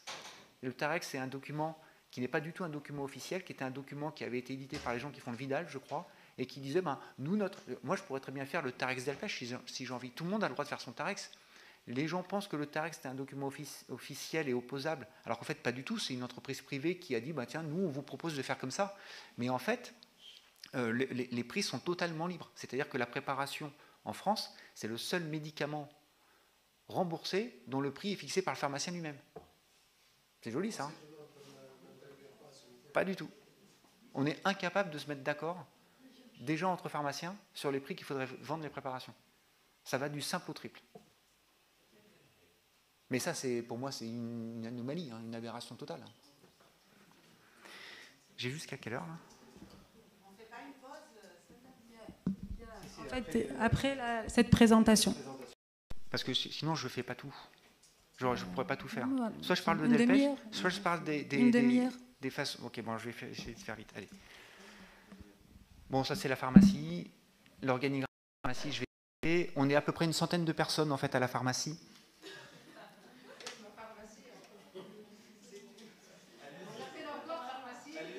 Ah oui, on l'appelle pharmacie, oui. Le nombre de prêts par jour, on fait 1700. En 2021, on a fait 1751 préparations par jour. S'il vous plaît. Une facture, c'est un client. Donc, on a 5300 pharmaciens français qui nous passent à peu près tous les mois une facture, sachant que notre nombre de clients totaux sur l'année, c'est 6500. Donc, à peu près un tiers des officines françaises commandent chez nous. Le prix moyen des préparations, c'est 26 € et le nombre de prêts par facture. Donc, chaque pharmacie, en gros, passe 8 préparations par mois à la pharmacie d'Alpech. Sachant que certains clients ont plusieurs sous-traitants ou certains clients font aussi des préparations faciles. Les formes galéniques, on fait externe, pédiatrie. Alors j'ai séparé un peu. Alors externe, j'ai mis dans externe par exemple suppos, ovules, liquides, des choses comme ça. C'est pas l'externe, la voie externe. C'est en fait nous dans le labo, dans le préparatoire quand on a commencé, on avait les gélules et tout le reste qui n'était pas les gélules, on appelait ça les externes. Donc c'est une fausse, c'est pas galéniquement quoi. Voilà. C'est pas externe. C'est pour ça que je précise pour que c'est une faute, mais quelque part c'est volontaire, c'est un abus de langage qu'on a nous. La pédiatrie, c'est quelque chose qui se développe de plus en plus. Je vais vous montrer quelques chiffres après. On fait des gélules, on fait beaucoup de vétérinaires de plus en plus. Et la mélatonine, ça reste aussi pareil. La grosse molécule, c'est la molécule principale qu'on fait aujourd'hui en France. C'est à peu près 300 préparations, 350 préparations. Hop, on va passer vite. Voilà. Donc vous voyez, en gros, les externes, ça correspond. 46% des préparations qu'on fait, c'est les externes. Encore une fois, ce ne sont pas que des externes. 9% c'est de la pédiatrie. Je parle en nombre de préparations, hein, pas en chiffre d'affaires, parce que la pédiatrie, la marge est beaucoup plus... les prix moyens sont plus importants que le reste. Les gélules, les vétérinaires, vous voyez, les vétérinaires, c'est aussi en grosse augmentation, parce qu'en fait, pédiatrie, vétérinaire, on est exactement sur les mêmes problématiques d'adaptation de posologie. La mélatonine et le CBD, j'ai mis le CBD, parce que le CBD, pour moi, alors on n'aura pas du tout le temps d'en parler maintenant, c'est le condensé de tout ce qu'on peut avoir en préparation. C'est-à-dire que quand on parle du CBD, on a parlé de la prescription du médecin, de la légalité de ce genre de prescription jusqu'aux histoires de remboursement et de prix. C'est vraiment, si demain on doit faire une présentation concrète sur la préparation, c'est parler du CBD. Et je dis bien CBD, je ne dis pas cannabis, parce que c'est la vraie confusion que font un peu tout le monde, même en France, même au ministère en fait. Logiciel, on a un logiciel qui équipe quasiment tous les sous-traitants français. Bon, voilà, l'important là-dessus, c'est ce que je vous disais, c'est que le logiciel, si la formule c'est 1 g d'acide salicylique, 99 g de vaseline, si je prends autre chose que de l'acide salicylique, on scanne tous les produits, ça bloque, donc on ne peut pas se tromper sur les produits. Et si on ne pèse pas 1 g, la balance est reliée à l'ordinateur, ça bloque aussi. Donc on est sûr de la fabrication. On n'a jamais eu d'accident à la pharmacie, pas parce qu'on est plus malin que les autres, juste parce qu'on a un logiciel. C'est la seule vérité qu'il faut retenir de ça, c'est l'informatique ne se trompe jamais, l'humain se trompe tout le temps. Ça, on passe, pas intéressant. Alors j'ai 50 balances, j'ai des hôtes. Voilà, c'est... Si, une chose intéressante, c'est qu'on enregistre systématiquement les conversations téléphoniques. C'est-à-dire que tous les pharmaciens qui nous appellent, les enregistrements sont gardés. Ça m'a sauvé j'ai été 2 fois, j'ai eu deux plaintes dans toute ma carrière. C'est ça qui nous a sauvés sur une des 2 plaintes. C'est-à-dire que la commande qui avait été passée, c'est toujours pareil, hein, c'est ce qu'on appelle la loi de l'emmerdement maximum en France, mais je pense que vous avez la même ici. C'est le pharmacien, il y a un problème sur une préparation, vous allez dans son suivi, il y a sur 100 préparations 99 fax ou mail, puisqu'il nous faut une commande écrite, et évidemment la seule qui est par téléphone, c'est celle-là. Et en fait, on a bien fait ce qu'il nous a demandé. C'était une histoire de Lugol, 1%, 5%. Là, c'est pareil, les gens ont du mal à comprendre les concentrations de Lugol, puisque vous savez que le Lugol, on se base par rapport à l'iode qui est dedans, donc 1, mais il y a aussi de l'iodure de potassium, 2 grammes, et donc souvent les gens disent mais c'est 3%, alors qu'en fait c'est pas 3%, c'est 1%. Enfin bon, je ne vais pas vous apprendre le Lugol, vous le savez aussi bien que moi. Et les caméras, c'est aussi très bien parce que ça me permet de montrer les accidents qu'il y a eu. Des choses, par exemple, quand ils prennent les bouteilles, on a eu une fois un renversement de formol parce que la préparatrice avait pris le formol par le bouchon au lieu de le prendre par la bouteille. C'était mal fermé, elle a renversé, enfin la bouteille de formol est tombée. Et là, plutôt que d'évacuer le préparatoire, parce que le formol, ça sent quand même très fort, elle a essayé d'éponger ça comme elle pouvait, enfin jusqu'au moment où il y en a qui sont... Donc ça, c'est très intéressant. C'est pas de temps pour surveiller les gens, c'est surtout pour trouver les erreurs qu'il peut y avoir. Oui. Alors après, on fait des fiches d'incidents et on prend souvent les nouveaux et on leur dit, tenez, voilà les incidents qu'il y a eu pour montrer les problématiques qu'il y a. Formation matinale, ça c'est très très très intéressant. C'est-à-dire que tous les matins, le préparateur, quand il prend son poste, il lance le logiciel et ça lui pose 10 questions. C'est-à-dire qu'on inverse la problématique de faire passer un message aux gens. Parce que quand vous dites, si je te l'ai dit, moi déjà ils sont 100, donc être sûr que j'ai dit à 100 personnes, c'est pas gagné. Et puis après, c'est tellement simple de dire non, tu me l'as pas dit. À qui on a dit quoi, c'est pas si simple. Alors que là, en fait, on a une répétition des questions. Alors, il y a une grosse base de données de questions, mais globalement, les gens doivent répondre. Ils ont 4 choix possibles. Ils doivent répondre à la bonne question. S'ils ne répondent pas à la bonne question, on leur explique pourquoi est-ce qu'ils se trompent. Et s'ils ne répondent pas à 70% de bonnes réponses, le questionnaire recommence. Donc, en fait, si vous voulez, c'est la répétition des questions qui font qu'à la fin, ils arrivent à acquérir les consignes qu'on veut leur faire passer. Ça, c'est pareil, ça sauve la vie le jour où vous avez une inspection du travail, par exemple. Parce que là, vous êtes capable de prouver que vous avez formé le personnel et que vous avez évalué les connaissances du personnel. Donc, on a un organisme de formation aussi, mais on est en train de voir si on ne peut pas faire la même chose en Tunisie, justement, pour former les préparateurs et les pharmaciens à la préparation. Parce que, mis à part la formation initiale que vous avez à la fac, après, globalement, il n'y a pas grand-chose. Donc on fait plein de choses, on fait les bonnes pratiques, les produits dangereux, la pédiatrie, l'aroma, le secourisme du travail. Enfin, il y a plein de formations qui sont proposées. La qualité, alors j'ai pris juste sur les gélules, on a réalisé 109 000 essais d'uniformité. On a inventé une machine spécialement pour ça. On essaie de passer la quasi-totalité de la pédiatrie, une grosse partie des gélules, et on a des taux d'erreur. C'est-à-dire que les taux d'erreur sur l'uniformité pédiatrique sont de 0,3%. Sur les autres gélules, sont de 1,43%. Alors on fait moins d'essais sur la pédiatrie, surtout parce que c'est des gélules qui sont plus petites. Quand on fait des gélules petites, c'est plus facile à remplir. Quand vous avez par exemple 2-3 mg de mélatonine dans du lactose, c'est beaucoup plus facile à réaliser que quand vous avez des mélanges de poudre de plante dans des gélules 0,0. C'est pour ça surtout que la pédiatrie, le score est plus faible. Et cette perte, c'est quelque chose qu'on a inventé, je suis assez fier de ça. C'est-à-dire que quand on prend l'essai de la pharmacopée, sur l'essai d'uniformité de masse de la pharmacopée, le 295, il vous dit, en gros, tu vérifies que toutes tes gélules soient remplies pareil. Et vous avez par exemple des gélules qui doivent faire 200 mg, vous vous trompez de taille pour une raison ou une autre, parce que vous avez mal vu sur votre éprouvette si vous utilisez l'éprouvette, que vous tassez, mais qu'en fait vous en mettez à côté, vous allez peut-être avoir vos gélules qui vont toutes faire 150 mg, donc vous allez passer l'essai d'uniformité de masse L'essai d'uniformité de masse, il sera conforme, il vous dira, ben oui, toutes tes gélules font bien 150 mg, sauf qu'en fait, au départ, elles devaient faire 200 mg. Donc, a priori, je pense que personne en Tunisie n'a une HPLC pour contrôler ces gélules et faire le 296 ou le 2940 de la pharmacopée. Si vous ne faites pas un essai de teneur, vous ne pouvez pas savoir qu'il vous manque du principe actif. Alors que déjà, là, on a un essai de perte qui nous permet de calculer le poids de la poudre dans la gélule versus le poids de la poudre que vous deviez mettre dans la gélule. Et donc ça nous permet déjà, et ça c'est quelque chose de tout simple à faire, hein, juste une soustraction, une division, ça nous permet déjà de savoir si les gélules sont bien remplies avec la masse qu'il fallait remplir. Et le non-conformité de départ pharmacie, ça c'est les préparations que le pharmacien client nous renvoie parce qu'il y a un problème. Ça va être, on s'est trompé sur un dosage, on a fait de la mélatonine à 5 au lieu de faire de la mélatonine à 3, et le pire évidemment c'est on s'est trompé de produit.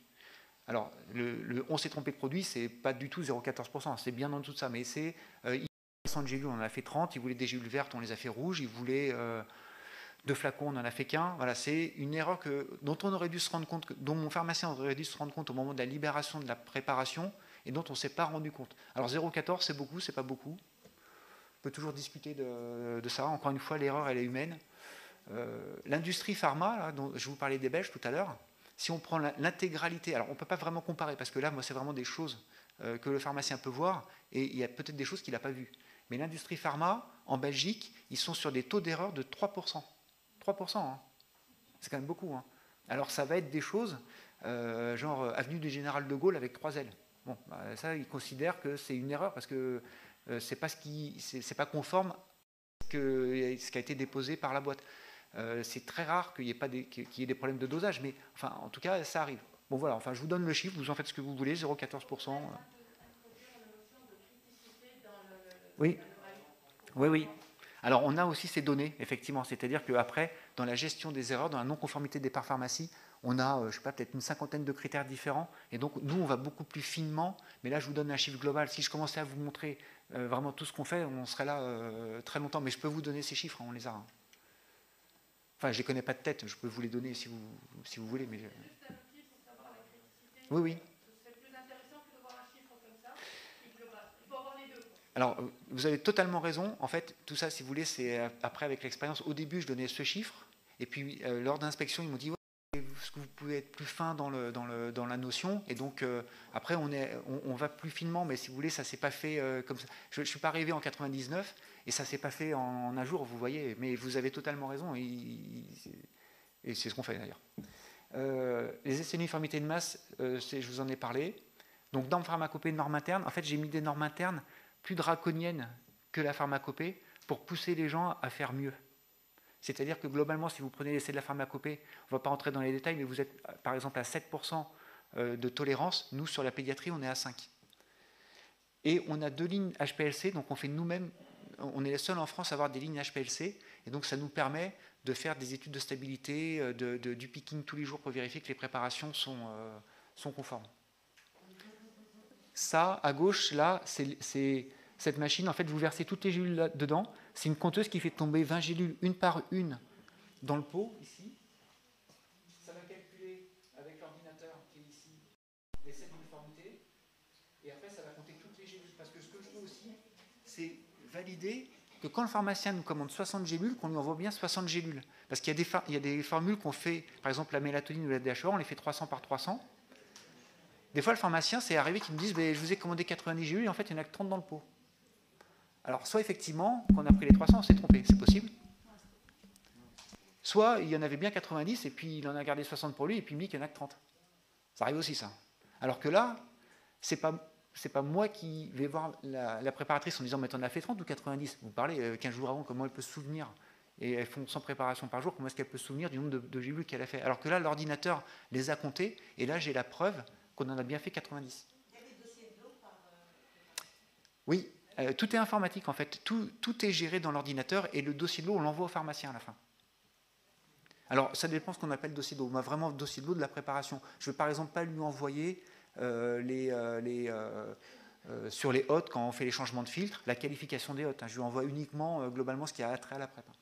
Et sur la droite, vous voyez, c'est les 2 lignes HPLC. Il y a des microscopes, enfin, il y a plein de choses pour le contrôle qualité des préparations. On a la norme ISO. Bon, voilà, c'est pas très intéressant, ça. Sauf si vous dites que ça l'est.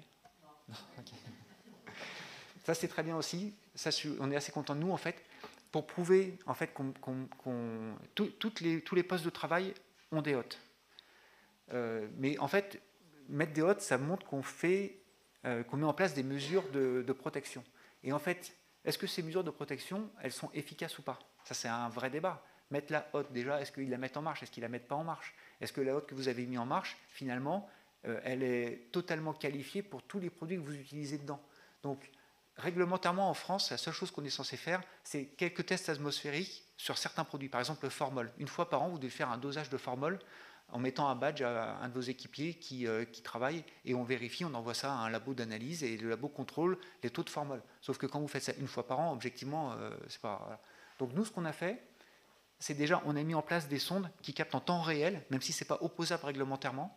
C'est-à-dire que l'inspection du travail veut voir le test annuel de formol, mais se moque pour l'instant de savoir qu'il y a en continu une captation des produits. Et surtout, l'analyse ultime de savoir si les gens sont exposés, c'est finalement faire des prélèvements biologiques, sanguins ou urinaires.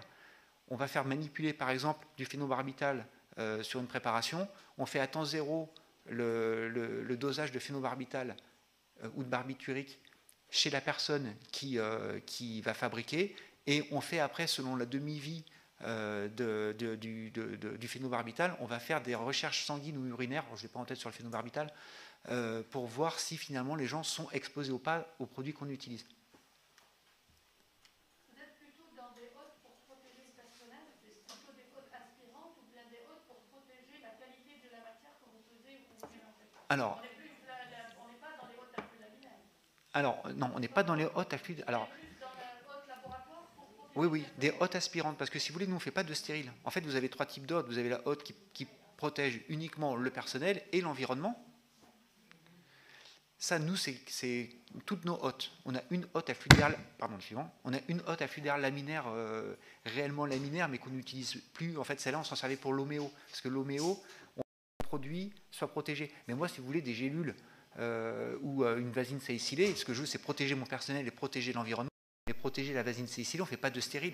Donc comme nous, on ne fait pas de stérile, on n'a pas besoin de ce type de hôte. C'est que des hôtes aspirantes. J'ai 15 pharmaciens dans l'équipe, donc chaque pharmacien a des projets. Voilà. La surface 1500 mètres carrés. Voilà. Vous voyez, je vous ai...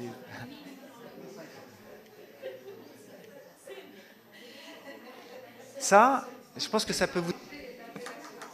Non, mais attendez, mais moi je suis hyper fier de dire que je suis pharmacien d'officine. Hein. Je suis pharmacien d'officine, je suis comme vous.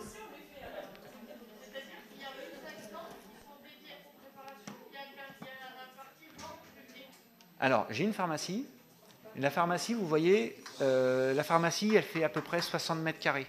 La pharmacie, c'est 5 personnes. C'est 2 millions de chiffres. 2 millions d'euros de chiffre. Il n'y a pas 1500 mètres carrés de zone de production. On a en zone de production, on doit avoir à peu près 600 mètres carrés.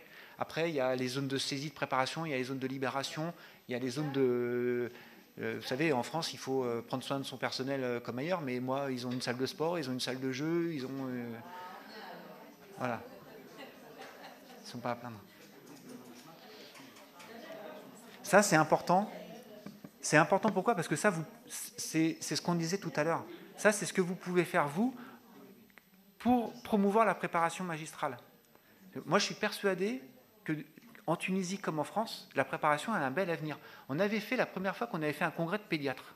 Pédiatres, je veux dire, on est dans 100% d'intérêt pour la préparation magistrale.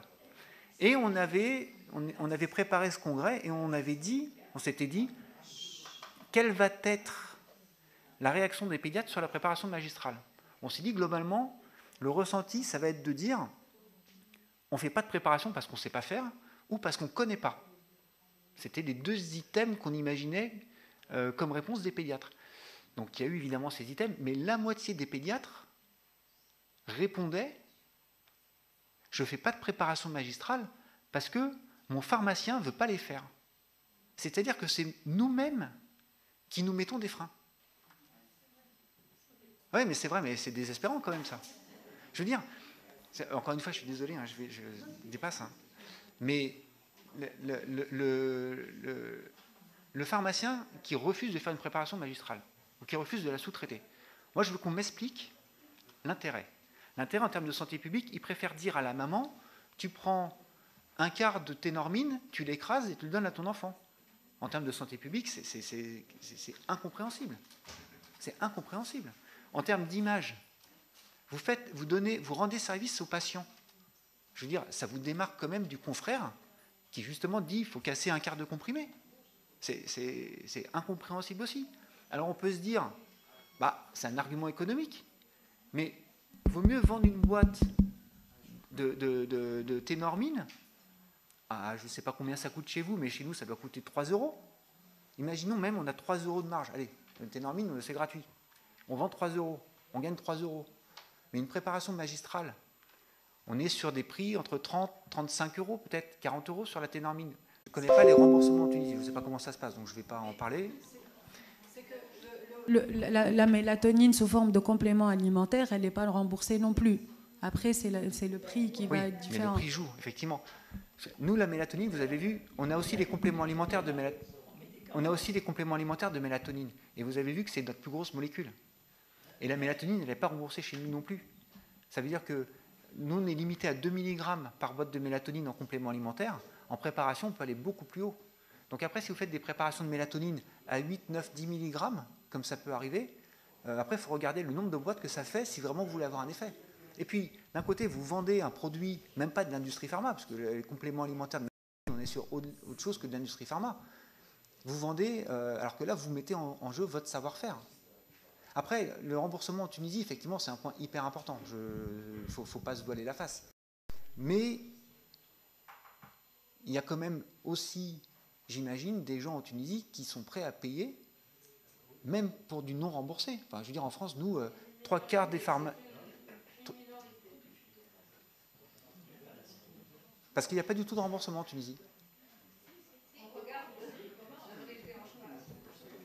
Mais alors, moi aussi, c'est pareil, en France, je m'offusque de ça. Quand vous avez un enfant qui a des problèmes de cœur, vous avez des gens qui fument. Quand ils vont à l'hôpital, je ne sais pas comment c'est chez vous, mais en France, c'est pris en charge. Je veux dire, les gens qui fument et qui sont malades d'un cancer du poumon, la solidarité nationale prend en charge cette maladie. Et on ne devrait pas prendre en charge une maladie cardiaque d'un enfant qui naît avec une anomalie génétique. Enfin, de quoi on parle là?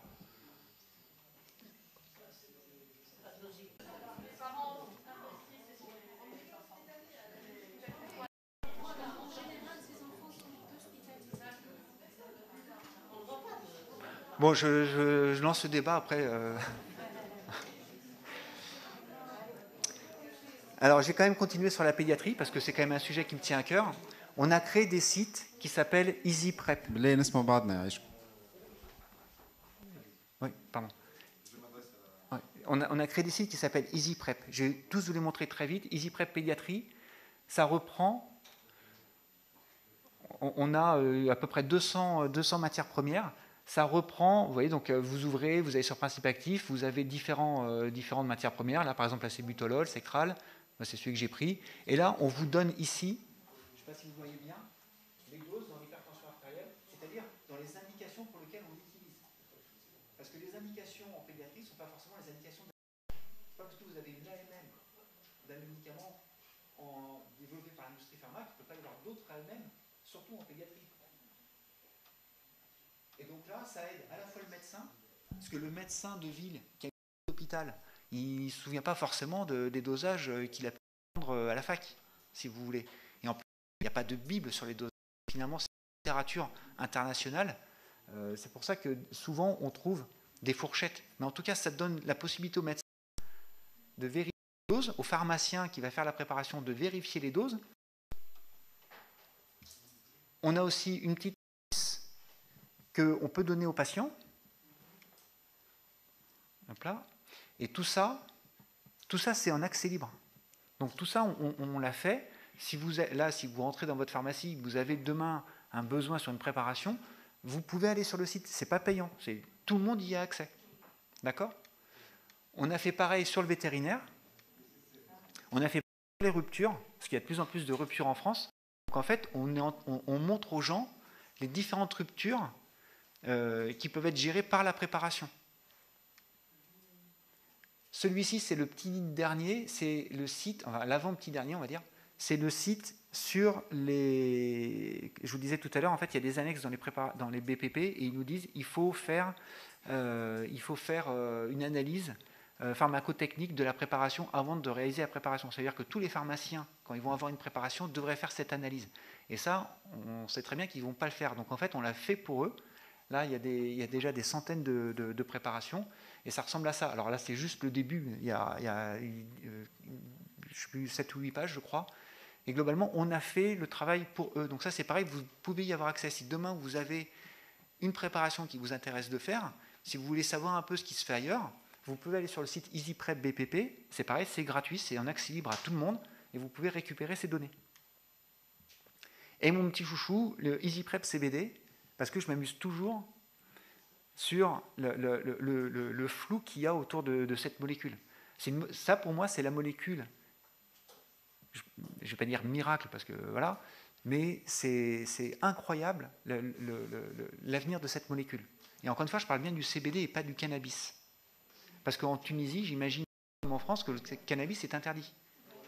Voilà. Je pense que d'un point de vue légal, vous pouvez me contredire, là c'est pareil, je pense que d'un point de vue légal, aujourd'hui, vous avez déjà le droit de faire des préparations de CBD. Le CBD, ce n'est pas stupéfiant. S'il est synthétique, il y a 0 trace de THC qui est la molécule stupéfiante du cannabis. Et dans certaines indications, ça a des effets incroyables. Mais vraiment incroyables. Alors, pour l'instant, nous, on travaille beaucoup avec l'hôpital Necker. On est surtout sur des maladies orphelines et sur certaines épilepsies. Mais il faut savoir que... alors, Senna peut en témoigner, puisqu'on a fait intervenir au JFPP une maman d'un enfant malade et un médecin de Necker.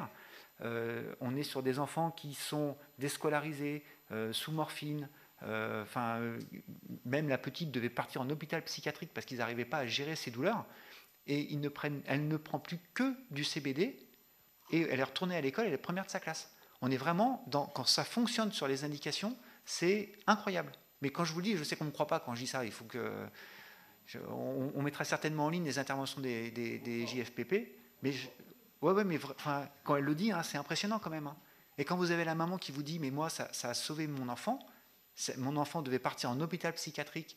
Elle a arrêté tous les traitements. Elle ne prend plus que du CBD. Quand ça marche, ça fonctionne vraiment de façon incroyable. Incroyable. Ça, je ne sais pas si je parle de ça. On a combien de temps, là 10 minutes. C'est plus qu'il m'en faut. En fait, je vais revenir sur ce qui s'est passé en France. On a créé énormément de solutions hydroalcooliques. En fait, le 28 février, j'ai un pharmacien qui vient me voir en me disant « Tiens, Fabien, regarde, on a un client qui nous demande une préparation. Apparemment, c'est une solution hydroalcoolique et c'est fait par l'OMS. » Okay. On se dit, ouais, effectivement, c'est pas bête, parce qu'à l'époque, déjà, nous, en France, on est en rupture totale de solutions hydroalcooliques ou de gel. L'industrie pharmaceutique est complètement au tapis et on n'en a plus. Et donc, ça, c'est le vendredi. Le lundi, j'envoie un mail aux 5000 pharmaciens en disant, bah, tiens, si vous voulez, on peut éventuellement vous faire 1 litre de solution hydroalcoolique pour protéger votre équipe. Bon, le soir, on a saisi 1000 PrEP.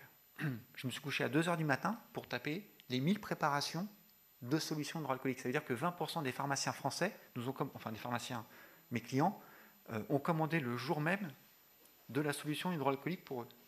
Et donc, alors on a pris la formule 1 de l'OMS, il y avait différentes formules au niveau de l'OMS. Je ne sais pas si vous en avez fabriqué en Tunisie.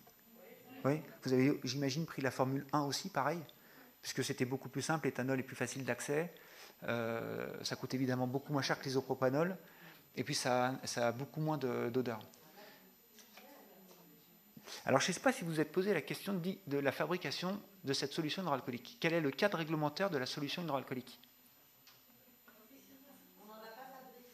Ah bah, on vient de me dire oui.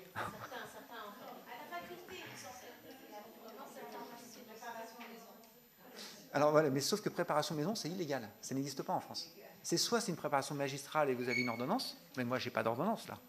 Soit c'est officinal, mais c'est inscrit au formulaire national, mais là c'est pas inscrit au formulaire national. Donc effectivement, c'est une préparation maison. Sauf que ça, c'est pas légal. On n'a pas le droit de faire ça. Et donc, j'envoie mon mail le lundi, le mardi, la DGS m'appelle. Donc la DGS, c'est le ministère, c'est-à-dire qu'on a le ministre, et puis en dessous, il y a la DGS. Quoi. Vous savez, c'est Jérôme Salomon, je ne sais pas si vous regardez de temps en temps les télés françaises, c'est le directeur de la DGS, c'est lui qui est interviewé tout le temps sur le Covid. Donc c'est ce service-là, en fait. Il m'appelle en me disant, mais dis donc, qu'est-ce que vous faites là? Je me dis, bien joué, putain, un jour, je me fais déjà choper. Et en fait, ils ont dit, oui, mais c'est une super bonne idée, en fait, ça. C'est une très très bonne idée. Et donc, en fait, ils ont créé un décret spécifique pour qu'on puisse faire la solution hydroalcoolique. Alors, quand je dis on, c'est les pharmaciens, hein, c'est pas que Fabien Bruno. Hein. Et donc, faut se rendre compte, en France, donc moi, le lundi, je fais ma première préparation, le mardi, la DGS s'appelle, le vendredi, 6 et 7, c'est vendredi, samedi, les textes étaient sortis. Les 2 décrets étaient sortis. Non, mais... C'est les ordinaux qui récoltent par rapport à l'apparition des textes. Pour nous, c'est de la science-fiction. Oui. La rapidité. Alors, c'est de la science-fiction. Je vous rassure, vous avez vu les bonnes pratiques. Hein. Les bonnes pratiques, ça a commencé en 2016 et on est en 2022, c'est toujours pas paru. Donc, ils vont vite quand il s'agit d'aller vite. Quand là, il y a quand il y a urgence, ils vont vite. En fait, et c'est marrant parce qu'on a fait la même présentation après les gens, nos amis hospitaliers qui ont fait les curares. Et en fait, le mot, c'était « faites ce que vous avez à faire ». On a besoin de solutions, on a besoin de curares. Faites ce que vous avez à faire. Moi, j'ai eu un coup de fil du ministère qui m'a dit « vous produisez le plus possible et vous arrêtez quand on vous dira d'arrêter. Mais vous ne vous posez pas de questions, vous nous demandez ce que vous avez besoin. » Et on vous donnera ce que vous avez besoin. C'était un moment incroyable, hein. On n'en vivra plus jamais des moments comme ça. C'était invraisemblable. Je vais passer là-dessus. Oui. Si vous voulez, ça s'est quand même fini chez nous, où on a bloqué une rue dans Paris. Alors pour ceux qui ne connaissent pas... Oui, c'est ça. On a bloqué la rue. La mairie de Paris nous appelle un jour en me disant qu'est-ce qu'on peut faire pour vous aider? Je me dis on peut pas fermer la rue. J'ai dit ça... Oui. Et le lendemain matin, là c'était un vendredi à 18h, le coup de fil de la mairie. Le lendemain matin, donc un samedi à 9h, la rue était barrée par la mairie de Paris et par la police. Il faut savoir qu'on a eu énormément d'aide de l'ARS. C'est-à-dire que les ARS, le Conseil de l'Ordre, enfin tout ce qui est santé, de toute façon, avait complètement compris et avait pris la mesure du problème. Et donc eux nous ont totalement aidés. La voirie, c'est pareil. Le ministère de l'écologie... Ah oui, parce que oui, je suis allé trop vite. Pourquoi je vous dis ça? Donc, ce n'est pas une formule au formulaire national, ce n'est pas une formule de préparation magistrale. En fait, nous, on s'est trompé au début. On a cru que c'était une préparation, qu'on faisait une préparation, alors qu'en fait, on ne fait pas une préparation. On n'a pas eu une dérogation pour faire une préparation pharmaceutique. On a eu une dérogation pour faire un produit biocide qui dépend du ministère de l'écologie. C'est pour ça que le ministère de l'écologie est dans la boucle. C'est qu'en fait, le pharmacien... Chez nous, on a des listes limitatives de ce qu'on a le droit de faire. On n'a pas le droit de fabriquer de produits biocides. Ce n'est pas dans les prérogatives du pharmacien. Et en fait, on a eu cette dérogation pour dire, exceptionnellement, vous pouvez fabriquer un produit biocide. Ce qui nous a entraîné des erreurs, par exemple, sur les taux de TVA. Parce que les taux de TVA ne sont pas les mêmes entre les produits biocides et les préparations. Des choses comme ça. Et puis, pose l'autre question. C'est, si je fais une préparation, je suis censé respecter les bonnes pratiques de préparation. Mais si je fais un produit biocide, je respecte quoi comme réglementation? Ah bah non, rien, non. C'est soit je respecte les bonnes pratiques, soit je respecte la fabrication de produits biocides. Donc il fallait quand même vraiment jongler intellectuellement sur toutes ces notions. On s'est trompé pendant une semaine. Hein. Pendant une semaine, moi je pensais que c'était une PrEP. La DGCCRF, ça c'était tout ce qui était coût des produits. Déchaînement médiatique, vous voyez, vous en avez entendu parler en Tunisie, mais il faut voir qu'on a eu à peu près 80 télés qui sont arrivées sur l'espace de 2 jours. Donc ça, c'est très compliqué à gérer, puisque vous êtes obligé de faire très attention à ce que vous dites. Parce que vous savez, les journalistes, vous avez une interview qui dure 1 heure, et puis ils vont prendre juste la phrase que vous n'auriez pas dû dire, quoi. Donc en fait, il faut apprendre par cœur le discours, et puis sortir toujours le même, essayer de le faire valider avec les gens de l'ordre, mais on était très proche avec les gens de l'ordre, donc ça ne posait pas de souci. Alors, ouais, alors je vais quand même juste vous... Donc, en gros... Non, je suis n'importe quoi, pardon. Là, ça, c'est les cuves dans lesquelles il y avait la solution hydroalcoolique.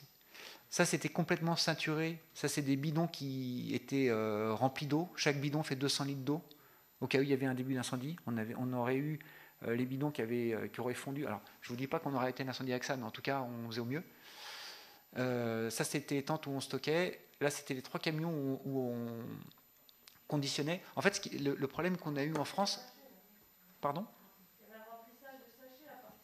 De cubis de vin, ouais, en fait, c'est ce que j'allais dire. En fait, nous, le problème qu'on a eu, c'est pas une pénurie sur les matières premières. L'alcool, on en a à volonté.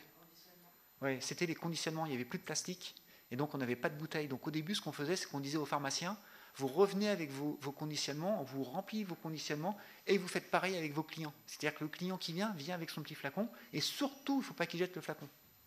Donc en fait, c'était un peu une économie circulaire, c'était plutôt écologiquement intéressant. Le problème qu'il y a, c'est après le nettoyage. Alors sur la solution hydroalcoolique, c'est pas très gênant, mais on avait ce problème-là. Et après, en fait, nous, on a réussi à contourner ce problème, parce que vous savez qu'en France, on n'est pas les derniers à boire du vin, et en fait, on avait des cubis de vin, comme des cubis de jus de pomme, ou des choses comme ça. Et donc, en fait, on a récupéré ces conditionnements de l'industrie vinicole, et on a rempli un degré d'eau oxygénée. Alors, c'est pas très gênant, puisque l'oxygéné est juste sporicide dans la formule, donc il n'y a pas de conséquences cliniques sur ça. Mais en tout cas, voilà, on a une non-conformité sur l'oxygéné sur un lot. Et puis notre grosse conformité, c'est que les cubis n'étaient pas prévus pour obtenir de l'alcool à 80, mais des alcools beaucoup plus faibles. Et donc on a eu des milliers de litres de perdus parce que les joints des cubis, en fait, se désagrégeaient. Les contrôles, excusez-moi, les contrôles, c'est qui les faisait? C'est vous, dans votre laboratoire, ou c'est une autre autorité? Alors quel type de contrôle?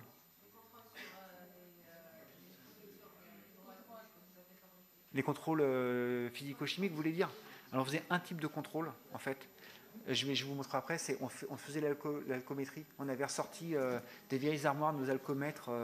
Et en fait, on faisait un contrôle alcométrique. Voilà. Et j'ai fini. Toc, toc, toc. Ça, c'est la rue du boulevard Saint-Germain. On a dû déménager après. On est parti sur un site Céveso, dans le nord de Paris, avec un site aussi pareil, donné par la mairie de Paris. Donc, on a après produit, on a arrêté de produire sur...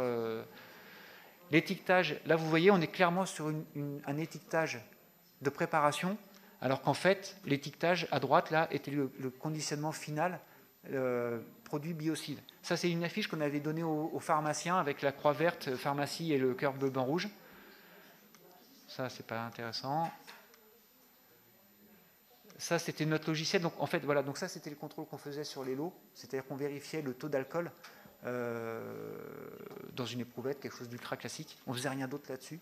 Par contre, on faisait une vraie fabrication pharmaceutique. C'est-à-dire que, pour répondre à la question de tout à l'heure, on est resté sur une fabrication pharmaceutique BPP, donc sur les normes BPP, d'un produit biocide, avec la traçabilité et tout ça, bien sûr. Ça, c'était les cuves.